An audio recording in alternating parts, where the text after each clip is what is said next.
Hey everyone, welcome to the Daily Fantasy Flex podcast brought to you by FantasyLabs, a part of the Action Network. I'm Matthew Freedman, the editor-in-chief of fantasy content. I'm here with another episode focused on NFL prospects and the draft. Joining me to talk about the quarterbacks for the 2018 draft and his numbers-based approach to prospect analysis is Kevin Cole. You can follow him on Twitter at Cole_Kev.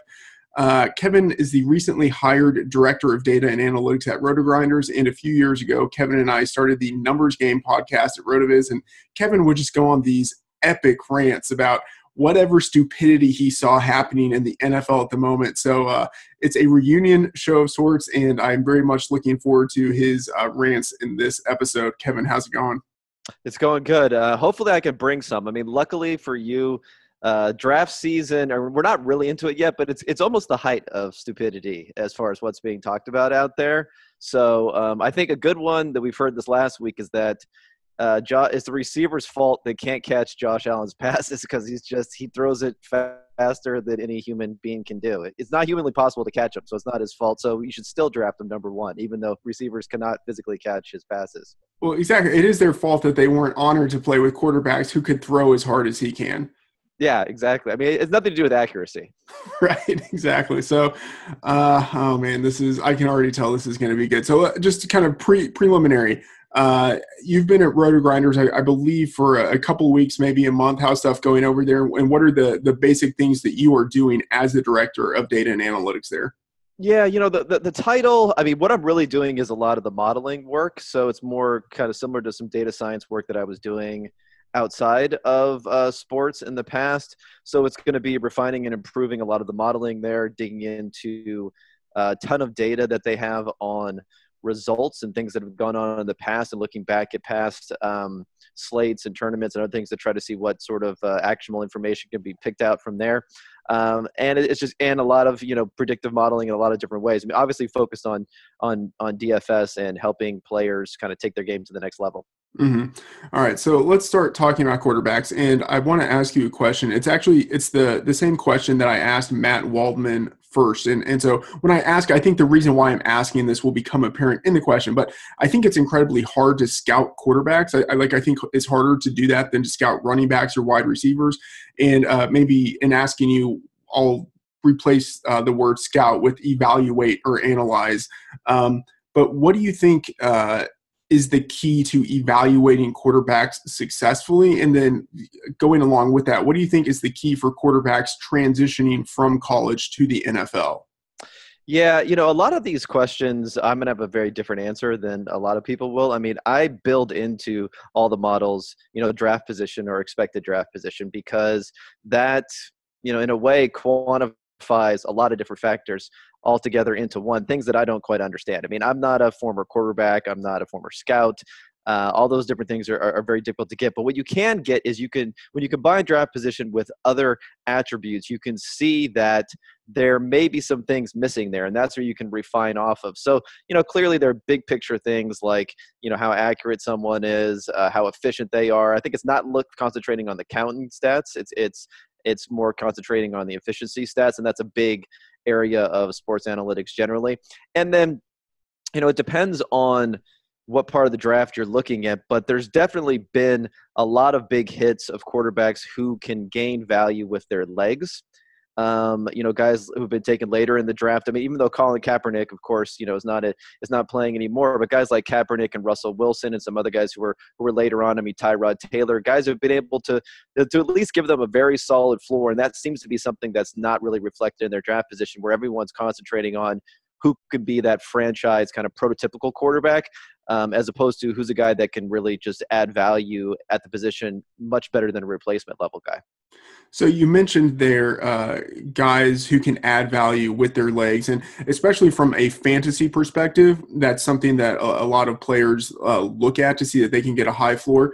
But that might not be something so much that kind of real-life football scouts would value or look for so much. And so I guess a question on this would be, do you think that there really is a distinction between looking at quarterbacks who add value through fantasy and looking at quarterbacks who add value in real life to an actual NFL team? Like, are those two different types of quarterbacks? I don't know if they're two different types of quarterbacks. I think generally when you look, year over year, you're going to find the best quarterbacks are probably going to be the best fantasy quarterbacks. I mean, the rushing is the difference, the big component that's going to go into guys where when you're thinking about them from an NFL perspective, I mean, the knock on rushing quarterbacks is they can win if they're playing with a good defense or a good running game. Let's say you have all those different components, but then if you need to come from behind, if you need to do, what Tom Brady's done in the playoffs last week and in the playoffs against the Falcons last year, those are the guys that just can't do it for you. So I think there is a distinction in that regard. But I also think that, if you look at things like QBR, which ESPN does their total quarterback rating. Now, some people, have their issues with it, but what it's doing is it is looking at the value being added on every single play. And you see a lot of the rushing quarterbacks are much higher than you'd expect. And especially when we talk about draft season, I mean, who's even talking about rushing as a positive? You only really hear it as a negative, despite the fact the young quarterbacks that are dominating the NFL, like Carson Wentz, Deshaun Watson, Dak Prescott last year. I mean, all these guys are adding value with their legs. Most guys are. Tom Brady is kind of an anomaly outside of the top quarterbacks nowadays, as opposed to you thought that, you're ever looking for someone to be like Tom Brady. I mean, even guys like Aaron Rodgers add a lot of value with their legs. Mm-hmm. One of the, I guess, assumptions in the question was that quarterback is different in terms of the evaluation from running backs or wide receivers. Do you think that actually is true? Do you think quarterback is harder to evaluate, or how is it different than evaluating those other positions? I'm not sure if it's harder to evaluate or not. I mean, I think what ends up happening is there's very limited opportunity once you get to the NFL. There's only one quarterback. Typically, the quarterback takes every single snap for the entire game, so no one gets a chance to rotate in. Guys who are of a high pedigree stay in the NFL for a long time. I mean, think about it. Guys like Mark Sanchez are still rostered. Are still getting starts sometimes as of a couple of years ago. And guys who are drafted later who may be just as good, they're not getting promoted to getting put through. I mean, there are cases like a Tom Brady or a Tony Romo or others who are guys who sit around for a long time, who are late draft picks or undrafted, who eventually work their way into the starting lineup. But that opportunity just doesn't exist. So I think it's just really difficult to figure out who those guys are going to be because they don't get any opportunity to even prove themselves. Mm-hmm. All right, so let's start talking about some of the prospects in the 2018 class. So up at the top, you have, I think, kind of this cohort of the big three in some order: Josh Allen, Josh Rosen, Sam Darnold. Underneath them, I think you have a tier of Baker Mayfield and Lamar Jackson as guys who might be first rounders, might be second rounders, kind of on the fringe. And then as guys who are sort of thrown into the possibility of maybe day one, if some team really falls in love with them, maybe day two, Mason Rudolph and Luke Falk. You've mentioned that you have models, and I know in talking with you in the past, you've built quarterback models. Out of the data that you have and the models that you have, are there any of these quarterbacks who are really standing out to you right now? Well, I mean, there's one obvious guy, and that's Baker Mayfield. I mean, as far as somebody who's standing out as being really a top guy. I mean, if you think about what he's done, just from if you're going to step back, I mean, I guess one of the things that I like to do when I'm thinking about this too is obviously draft position and where guys may go is a huge issue. We don't really know at this point. I mean, Patrick Mahomes ended up going 10 last year. Most people were not mocking him even into the first round until very close to the draft. So we don't really know where Baker Mayfield's to go. I mean, I've seen him mocked as high as number 5 to the Broncos. So if he's going to be anywhere in that sort of top 10 discussion, if you combine that with what he's been able to do, and he's really put up probably one of the most efficient years of college football ever, as far as throwing over 70%, has an adjusted yards per attempt of almost 13. And he adds a little bit of value with his legs too. What he can do there, I mean, not a lot, but he can obviously gain some yards. He's averaged about 25 rushing yards a game throughout his career, and that's netting out those sack yards. And then, so with him, I think that the key is not only what he's done this year, but this has basically been a third year in a row of really, really strong performance. So we have a pretty deep sample size there. The only knock on him would be that he's older, but I haven't found that to really be a significant negative when you're modeling quarterbacks. Yes, absolutely. And started as a true freshman, so fairly impressive there. I have to say, just based on what I've seen in terms of like the mock drafts, and I mean those can be very hit or miss, but I don't see him, and primarily based on team needs. That's the big thing. I don't think he's going to fall out of the first half of the first round. I think at a minimum, like the Cardinals at 15, like they need a quarterback. I think if he's there, there's a very good chance that they would draft him. But I mean, even if he falls below that, I think he's probably a first rounder. A question about him specifically. Do you build height at all into your model? Because that's one of the big things that people are going to talk about with him. And then there are also questions about like maybe like for any quarterback, like how important is hand size, physical attributes for quarterbacks. Do you build those into your model, and what does that look like? I mean, I've looked at it. I'm not finding a lot with height. I find more with weight than with height. I think there have been guys who have been tall but slender who actually haven't ended up performing as well as you would have hoped for. So there's a little bit of something to that. Hand size, I mean, I can't find that much with it. I know it's a big discussion, but where I think it's important is, you know, for instance, if these numbers come in comparable at the combine for where Mayfield just came in at the Senior Bowl, he came in at 6 foot and 3/8 or something like that. So he came in, you know, probably near the high end of what people were expecting he was going to be. And his hand size was 9.5, which again is probably good for the fact that people are thinking that he might have small hands. So that's bigger hands than a lot of guys that have come out. I mean, it's not as big as someone like Drew Brees, but it's clearly sufficient to play the quarterback position. So how much those affect draft position, I do think is important. So those seem to be positives for him as far as he's the type of guy, he's played so well. And I think people have started to recognize that it's going to be more about knocking out these concerns that are going to drive him down the draft board, as opposed to, you know, proving that he actually is good. It's going to be like giving people less reasons to pass on him. Mm-hmm. All right. So one thing that you had mentioned was age, in that a guy with an elevated age, it hasn't really been seen as something that is hugely negative in your models. And I've seen that. One thing that is interesting, though, is that the guys who are super young when they enter, that is a positive indicator for me in terms of the models that I have. So Sam Darnold, Josh Rosen, and then also Lamar Jackson, all of those will be 21 years old for the entirety of their rookie campaigns. And the guys who are 21, and let's just like put Christian Hackenberg to the side of that group. I don't think he really deserves to be counted like in that group, considering he hasn't even played an NFL snap. But the guys who have been 21 and actually gotten playing time, those guys have had pretty decent careers. I mean, I guess also with the exception of someone like Josh Freedman, who also still had like one decent season. But like as a group, those guys have actually had pretty good success. Do you have any thoughts on Darnold, Rosen, and Lamar Jackson? Yeah, I mean, this is an incredibly young class. I mean, if you think about it, DeShone Kizer, who, you know, he's another young guy who obviously had struggled, although he's also a guy that people were saying he probably should have stayed at school for another year. And I don't think they're really saying it about these guys. I mean, maybe you could say it about Lamar Jackson, although I don't know what else he has to prove. It's really an issue with, you know, stylistically what people think about or what he's going to do at the next level. But if you think about these three guys, I mean, Kizer was born in early January, I believe. He was something like the third youngest quarterback ever to start week one.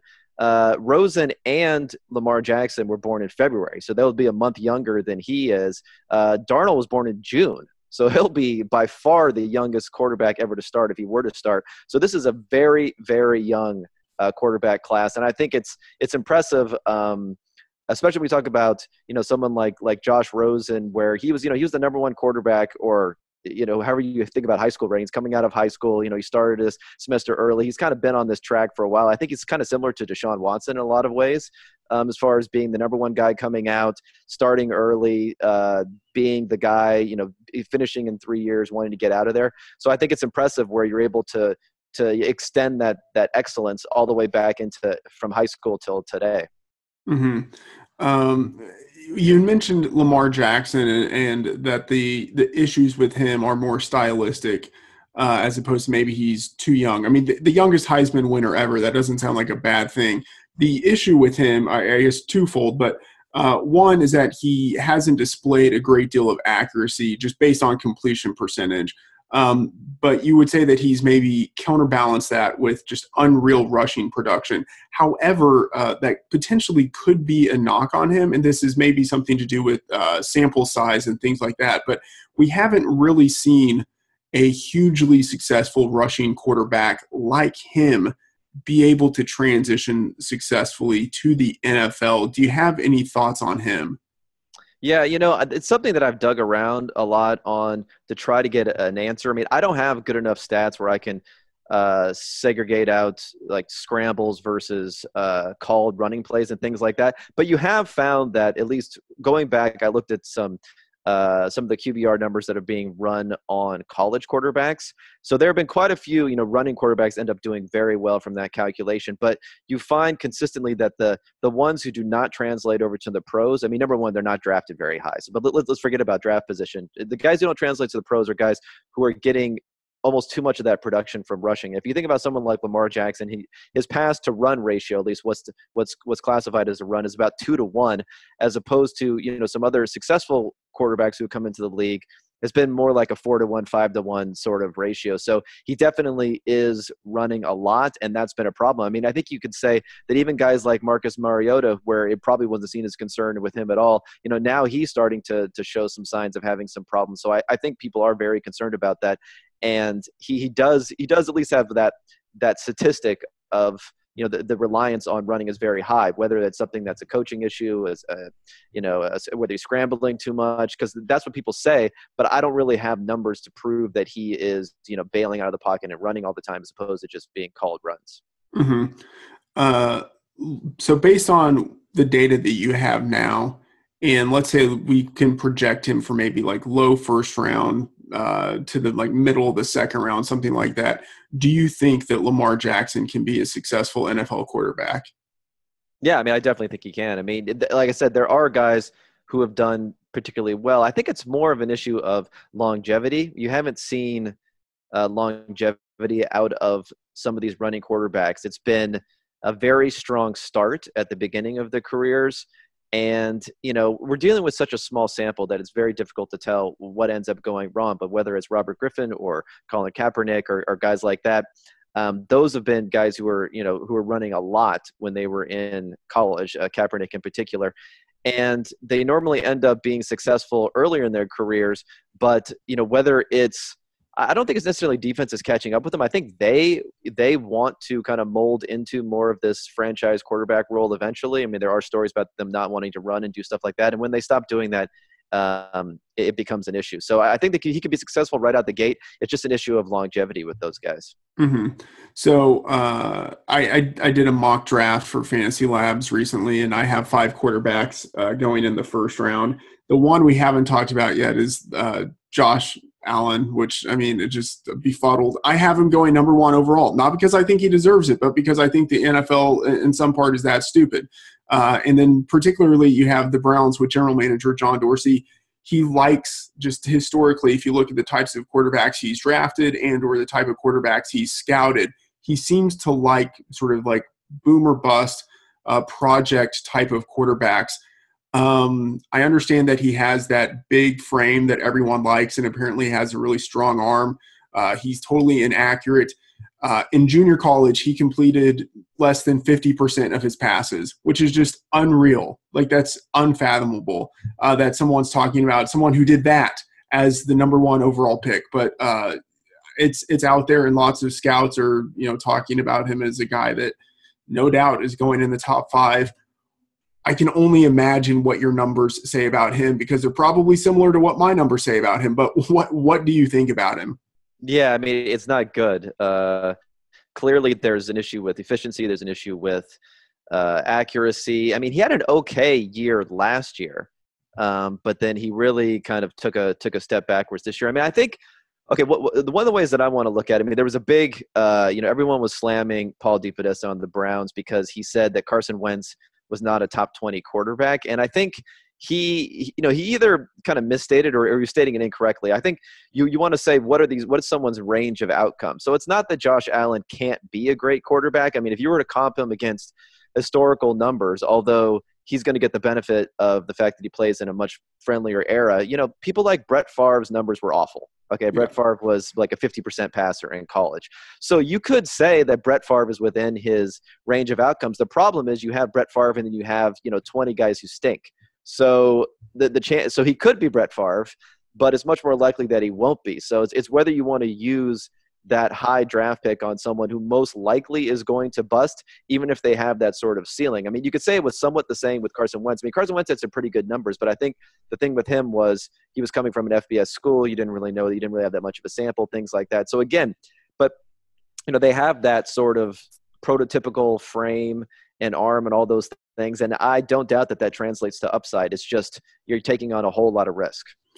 I'm curious as to some adjustments that you might make. So, for instance, if you look at Darnold or you look at Rosen, they play in the Pac-12. They face pretty good competition. Mayfield played in a rather friendly Big 12. But for Josh Allen, it's just a totally different level of competition. When you are evaluating draft prospects, do you make adjustments based on strength of schedule or competition or things like that? Yeah, it's really difficult to do. So one of the main things that I've ended up doing is just using the S&P Plus index, which comes out from Football Outsiders. What it is it's mostly a success metric. So it's looking at people may be familiar with like success rate. So if you're picking up, enough of a percentage of the yardage needed on first down, second down, and then on third down, whether you're converting or not. So that's one of the metrics that I like to look at. To be honest, it hasn't ended up being that much more predictive than just looking at the raw statistics, because I think on average it doesn't help that much, but at least it gives you some context because it is schedule adjusted for every single player. And it can put into context, some of these Big 12 offenses and other things that people like to slam on. As long as it's adjusted for who they're playing against, those Big 12 defenses, I think it provides a better measure of looking apples to apples with past quarterbacks, historical quarterbacks, and guys within the same class. Mm-hmm. All right, so there are these 5 quarterbacks who are potential for the first round. It seems like you have Mayfield number 1. Mayfield is up there for me. How far ahead of the pack is Mayfield? Well, I mean, like I said, a lot of it's going to depend on where they ended up being drafted. I mean, I think Darnold and Rosen, I mean, I like all these guys. I think that they're all solid. It's funny how much people have cooled on the quarterback class from the perspective of maybe relative to where we were a year ago. But, 3 of these guys could go in the top 5 picks, whereas last year, now everyone looks at last year's class as being so great. I thought it was kind of an underrated class at the time. And, you barely had Mahomes sneaking into the top 10, and that was kind of a reach at that point. So I think all the guys are strong. I just think that they're all flawed sort of prospects.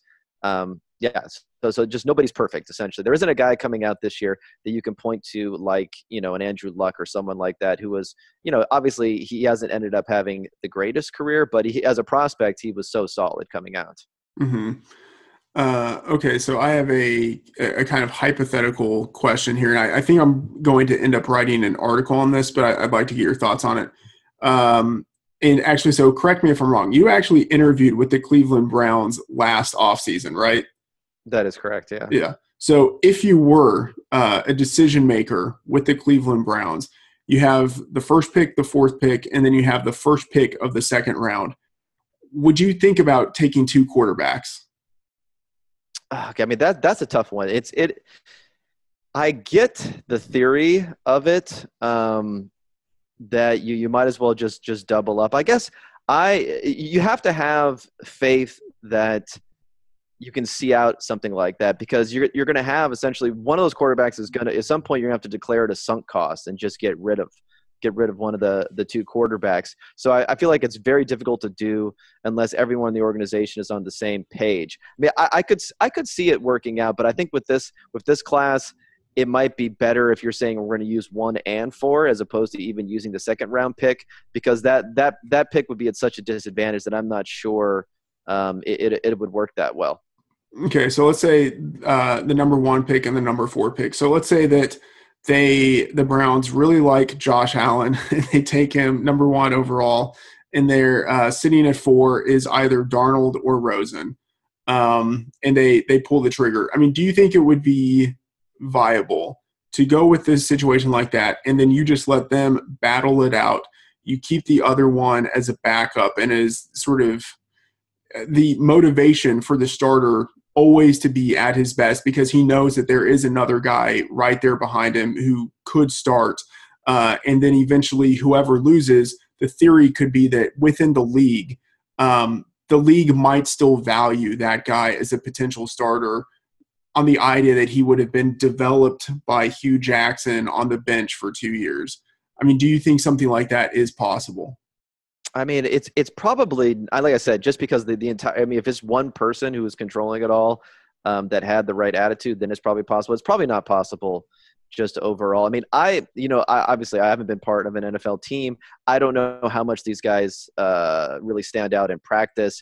I don't know. You point to examples of quarterbacks who have come out of nowhere, like let's say Russell Wilson, who proved himself and then ended up starting. But then again, he was going against Matt Flynn. He's not like he's going against a number 1 draft pick or someone like that. So we haven't really seen someone usurp someone else like that. I mean, maybe Kirk Cousins is the closest thing that we've seen, and that took years to end up happening. So it's probably not the best move, I would say. Just because of the way things are structured. I guess I'm open to people that I'm not going to just dismiss the theory like some people maybe have. It definitely could be possible, but you have to be willing, like I said, to cut bait. I mean, to cut someone off and really stick with the guy you think is proving to be better. Mm-hmm. So here's part of my theory on this idea. And I don't know if I'm even sold on this as something that they should do, but I think it's interesting. So many teams, if they knew that they were going to be getting a franchise quarterback, they would be willing to give 2 first-rounders to know that they were getting the guy and to lock him up. And I think so much of the problem is that you have teams thinking about how a guy might fit in their system, and maybe they're not evaluating him correctly for what it is that they want to do or actually can do within the confines of their offense. And so if you could have 2 guys, and then at that point you could have really years to evaluate them to see how it is that they actually fit within your offense and what you are wanting to do, that you have the opportunity really to, I think, to develop them the way that you want. And you're not just sinking everything into one guy. I mean, I don't know. What are your thoughts?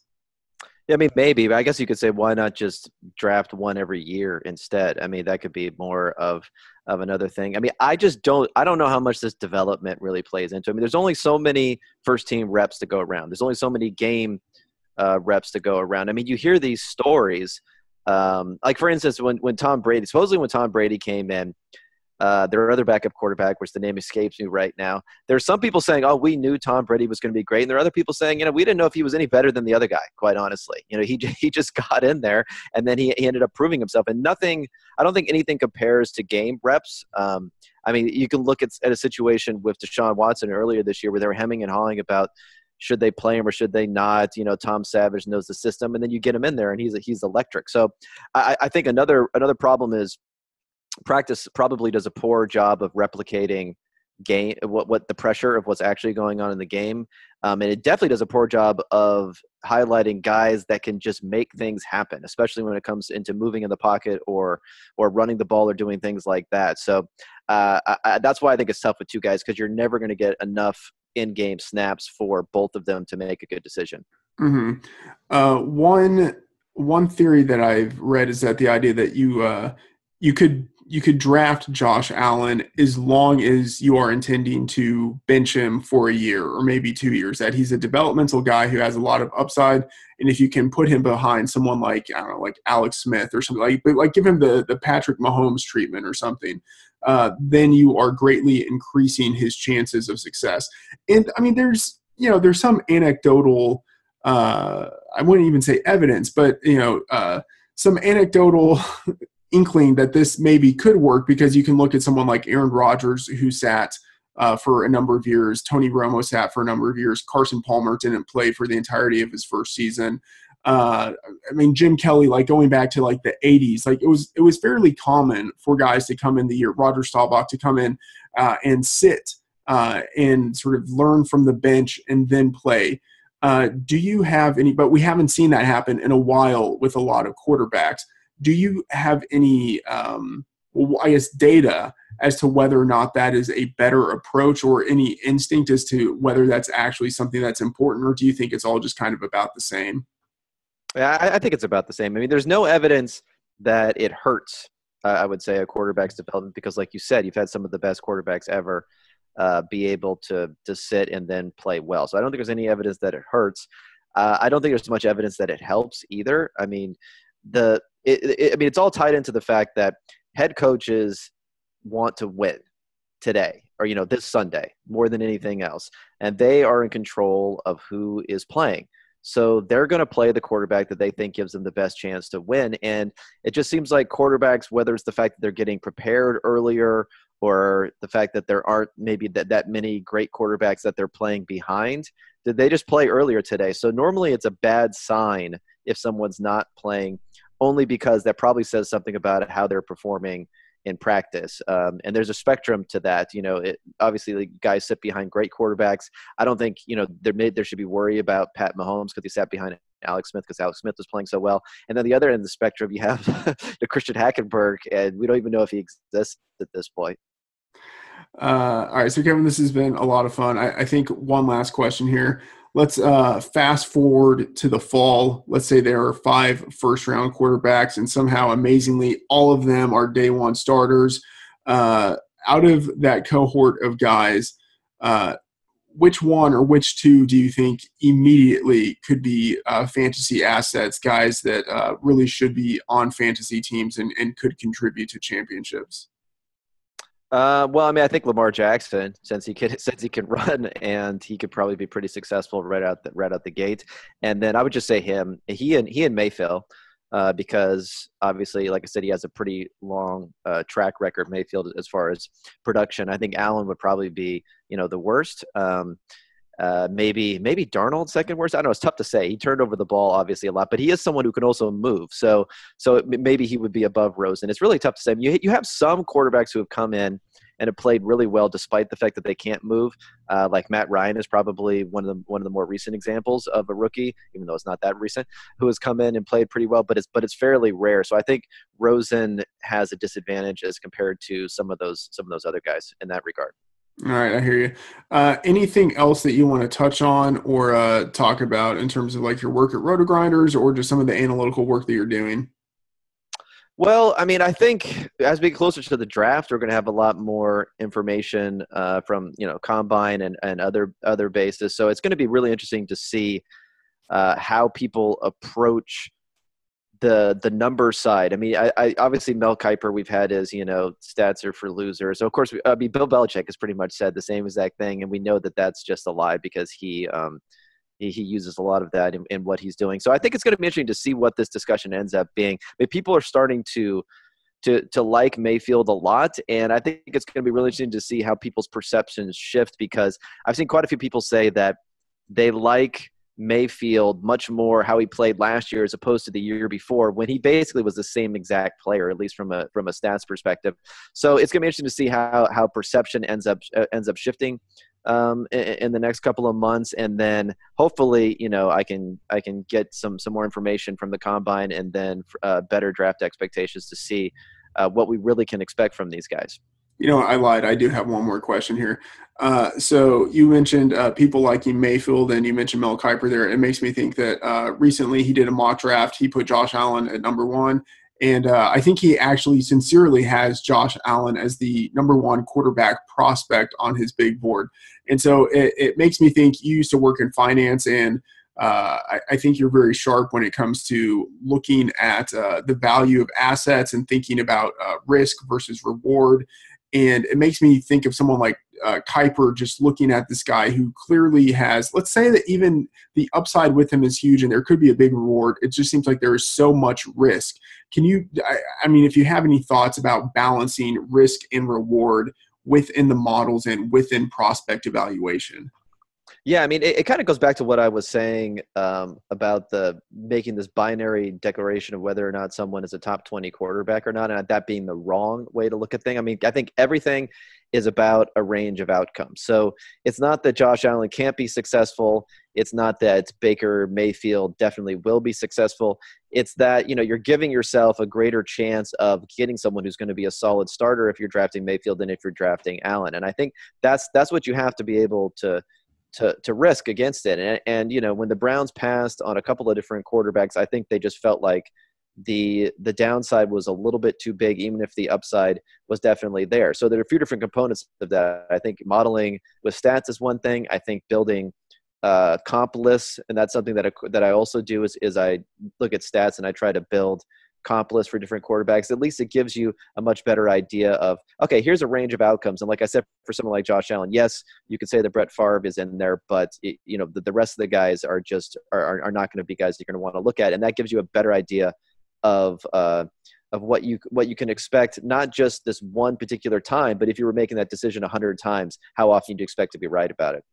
All right. Well, now I have to ask a follow-up question to that. So when you're building these comp lists, and I do similar things where I look for comparable players to try to gauge the range of outcomes, what are some of the key components that you are really using to make comparisons between quarterbacks?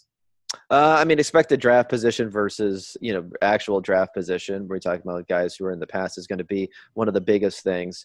I'm also looking at error-adjusted completion percentage, error-adjusted yards per attempt. I look at how many rushing yards they average per game as to try to get an idea of how much that they're actually moving. There are a few other things that, like I said, how old someone is actually doesn't seem to be a negative. And in fact, if you look at how many years someone's been a starter, that can actually be a positive because it gives you a larger sample, and it normally means someone was starting when they were younger. So that's another thing that's put in there. And then, touchdown percentage, interception percentage, those sorts of efficiency stats all come into play too. Mm-hmm. All right. So now I just have to keep on asking questions. You mentioned, the experience thing, and you had mentioned earlier last year's class. What were your thoughts on Mitchell Trubisky? Because he seemed like someone who is intriguing, but he had really only 1 year of starting experience. And he wasn't old as a prospect, but he was on the older spectrum. So what are your thoughts on him, or what were your thoughts on him at the time? Yeah, I mean, I think that I had some concerns with him. And I probably, I didn't publish anywhere where my big board. I mean, I was very high on Watson initially, and then along with a lot of people, I kind of got pushed down further and further on him as he was getting pushed down the draft process. But I still had him above Trubisky, and then maybe Mahomes above both of those guys. But I think that the problem with Trubisky was, as everyone knows, he was a 1-year starter essentially. He sat for a few years. And there's a lot of stories behind it, but again, I feel like coaches, they want to win. So if they're not starting someone, you have to be concerned about that. So the concerns are twofold. Number one, that he was sitting behind someone who was a good quarterback, but someone who was an undrafted free agent and is no longer in the league. So that's an issue. And number two, that you just don't have as much of a sample. I think you've seen with this year in particular, you see why having multiple years matters, because you had everyone was raving about the class last year because Sam Darnold had such an excellent year last year. Josh Allen was seen as somebody who was expected to take another step forward this year. And in fact, the opposite ended up happening with both of those guys. So if you would have been projecting based upon 1 year with those guys, despite the fact that many people are still saying that they're going to be, potentially the top 2 picks in the draft, I think that's the danger in only looking at a single year. So that's why I wasn't as high on Trubisky as I was on guys like Watson and Mahomes who have been starting for 3 years. Interesting. Okay, so I have to keep on asking you some questions. You mentioned comparisons and creating these lists. I think that it's easier to create some comparisons for players who have one statistic or a couple of statistics that are kind of not outliers, but a little more extreme. So for someone like Josh Allen, who just has a ridiculous completion percentage, counting the junior college stats of around 54%, for me, the comparable player is Jake Locker. Locker is one of the only first rounders to come in with anything close to that And it was right around that, like, I think like 54.2% completion rate, but something like that. And then Lamar Jackson, I look at him, he's a younger guy, 21 years old, more of a runner than a passer. He looks to me like a bigger Michael Vick. But like for them, there are like different things where it just seems fairly easy. And then Mayfield, the comparison that everyone is doing is some sort of hybrid of Breeze and Russell Wilson. And fine, that makes sense because of the height. And, so it just, I get it. But one, I guess, how is it that do you think that it's easier when guys have these kind of big data points or big characteristics that kind of stick out, that it's easier to make the comparisons to guys and it feels more intuitive? I guess, like, I look at Darnold and I look at Rosen, and I think for them it's much harder to make real comparisons to any one player because they're just sort of like streamlined type of quarterbacks. You know what I mean? Yeah. I mean, I think it's when you have unique prospects, they're going to show up even if you're talking about a purely statistical manner. I mean, a lot of the stuff that I do on here, it's like a similarity score that's based upon what the distance between all these different measures. And often those distances, how you calculate them first of all, you normalize all the statistics. So you don't have to, just to get a little stat talk here. So it's not like you're comparing, yards, which are in the thousands versus touchdowns, which are in the tens or 20s.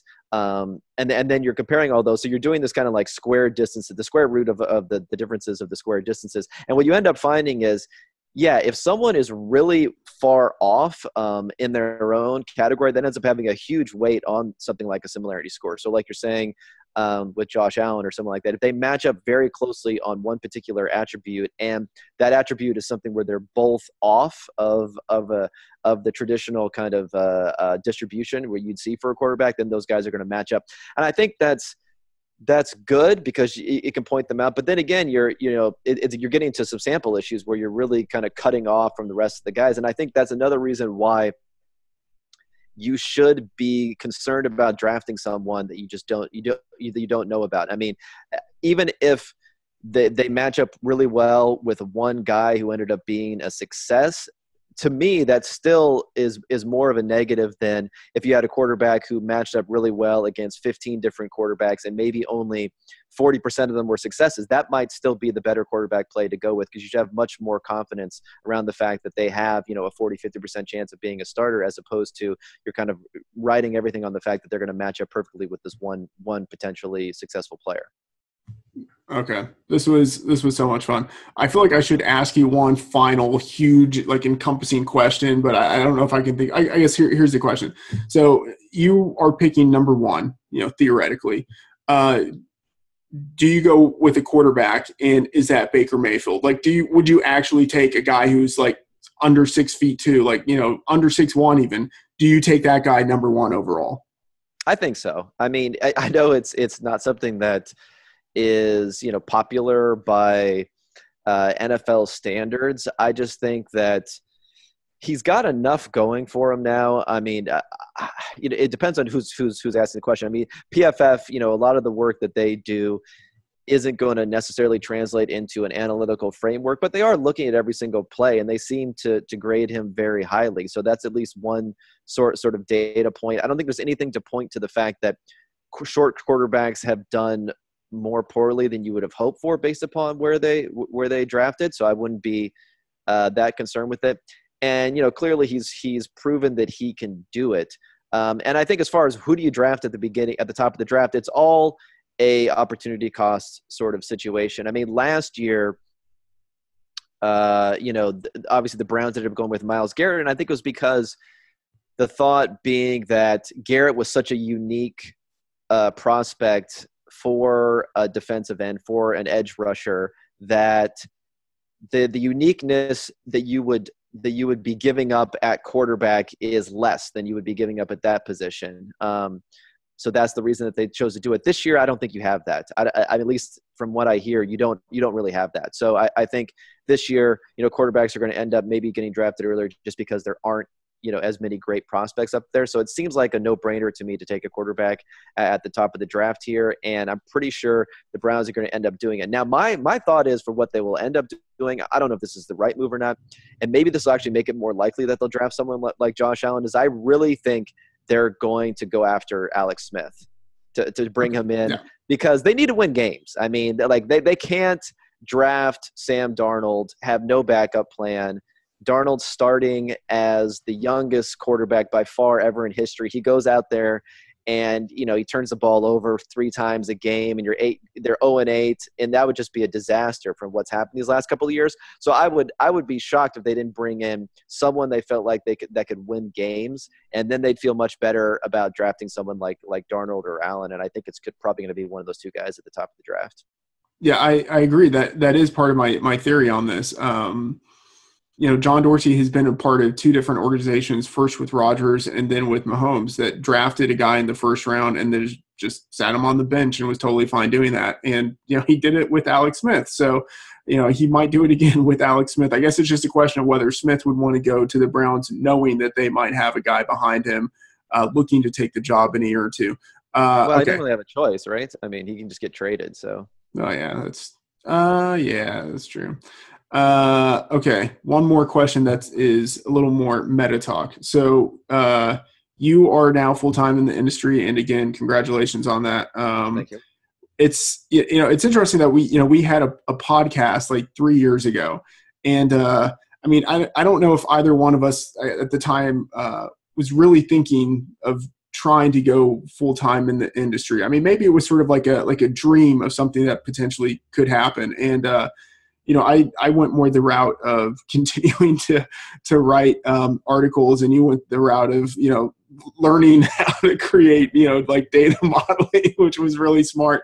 You know, there are lots of people who would be interested in trying to make a go of it in the sports analytics space or sports speculation space or fantasy or however it is that they would kind of frame it. Do you have any thoughts for people who are in that position and sincerely wanting to give it a shot? Yeah, I mean, I think, you got to went more the traditional route, which was, you know, hard work, essentially. And you went smart work, which was probably sharper. Well, I mean, I think, okay, so I would say that you have to be able to differentiate yourself, right? It's an industry where a lot of people are willing to do the work essentially for free. So if you're not any better than anyone else, if you there's nothing you can point to that says this is the value that I'm going to produce versus, let's say, replacement level player, or replacement level worker, then there's just no way to be able to do it. Now, like I said, you know, I learned some of these some programming languages and did some stuff like that, and put that stuff out there. And I think that's another important part. You have to be very willing to put stuff out there and to do stuff for free, at least initially. I know it's hard for people that need to make a living. And there's this whole discussion, I think, generally when it comes to things like writing about, should you work for free or should you not work for free? I mean, I get the people that say you shouldn't work for free, but that's fine. You can make your protest unemployed, you know, like you're not going to be able to make that transition. So I would say is get your name out there, get your work out there, and see if there's some way you can differentiate yourself. There's 2 ways of doing it. I feel like the programming stuff is a really easier way in some ways to do it, because it's something that is different than what most people are doing. So that's the one way. And then the other way is just outworking people essentially, and you know, being willing to do what it takes. And therefore everyone knows that, okay, this person is totally reliable and they've built a niche for themselves. You can also build a pretty good following for yourself if you just churn out work on a fairly regular basis. So I think those are the 2 things. All right, great stuff, Kevin. This has been a lot of fun to have the reunion numbers game show here. So thank you so much for taking the time. That's going to do it for this special NFL Draft Focus edition of the Daily Fantasy Flex. Be sure to follow Kevin at Cole_Kev, and you can follow me on Twitter at MattFTheOracle. I'm Matthew Freedman. Thanks for listening, and be sure to check out the draft content at FantasyLabs and the Action Network, and we will see you next episode.